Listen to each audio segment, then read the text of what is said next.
Welcome back to Mary Mantle's Day 4, Mantle number 3. But before we get started, if you haven't seen video 1 in this series, you're going to need to go back and watch that, because that one was all about the foundation that we created for these different looks. So go back and watch that one and then meet me back here if you haven't seen it. And for the rest of you, let's jump into this. Today's look is going to be themed all around architectural salvage and just kind of an antique vibe. The idea for the architectural salvage themed mantle is to just find one large scale piece that really speaks to your soul. It doesn't have to be a large arched window like this. Maybe it's a window, but maybe it's just a regular rectangular or square window. It could be a large old metal advertising sign.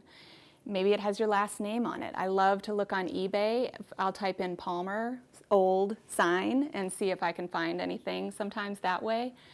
What else could it be? It could be a large old wagon wheel or some kind of circular shaped element that you don't even know what it used to be, but it would just look really cool dressed in garland or alone.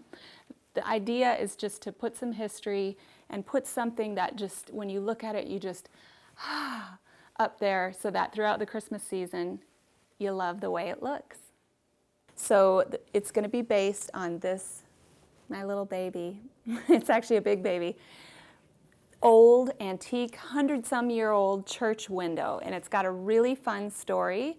My great-grandpa in Minnesota heard about a church, this is way back in the day, heard about a church that needed to be torn down. He inquired and said, I will tear it down for you if you let me keep all the wood and all the little architectural elements that I want.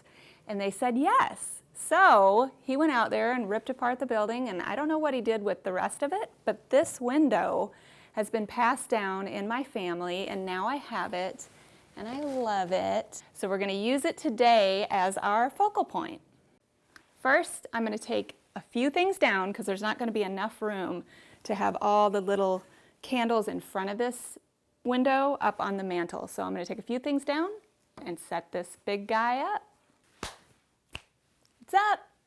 It was kind of scary because some of the glazing has come apart over the years, but you can see I just kind of removed some of the candles in front and I've just got it leaning up there. So we're going to cross them and hope that it stays throughout the whole Christmas season.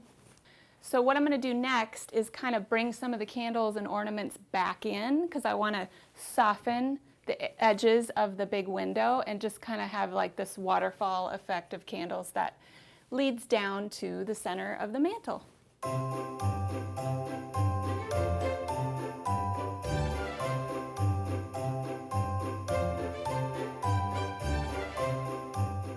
Okay, you can see kind of closer up what I did here was really, I just eyeballed it. There's no secret. It's just kind of a move it around, stick some things here and there, big candle. I did the 3 thing and then kind of softened with an ornament. Same thing over here.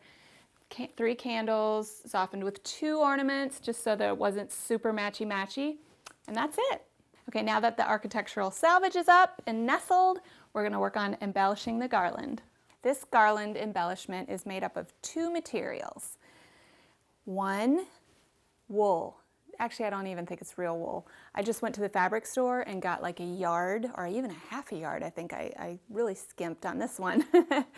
But a half a yard of this faux wool, and I cut circles. Super, super easy, but it gives it that kind of warm, fuzzy, Christmassy, like kind of reminds me of a farm because it's wool. It reminds me of my grandpa's farm, which ties in with the window, which is always a good thing to kind of have these 2 working together, getting along, being buds.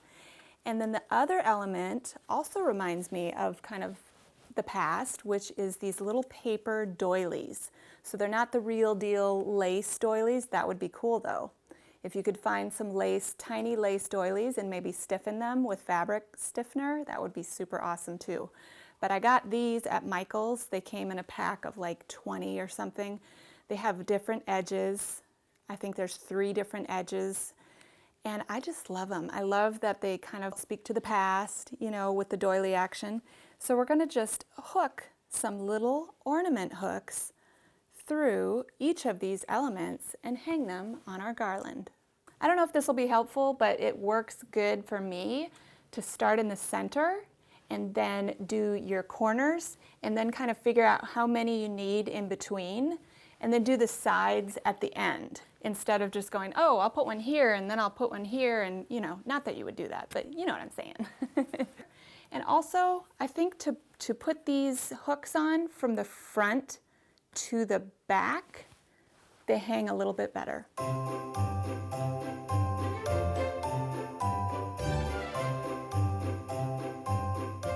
Done.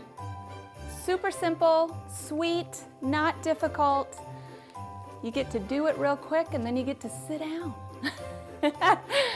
So I'll be back tomorrow with another super simple theme display I'm calling Contemporary Christmas. See you then.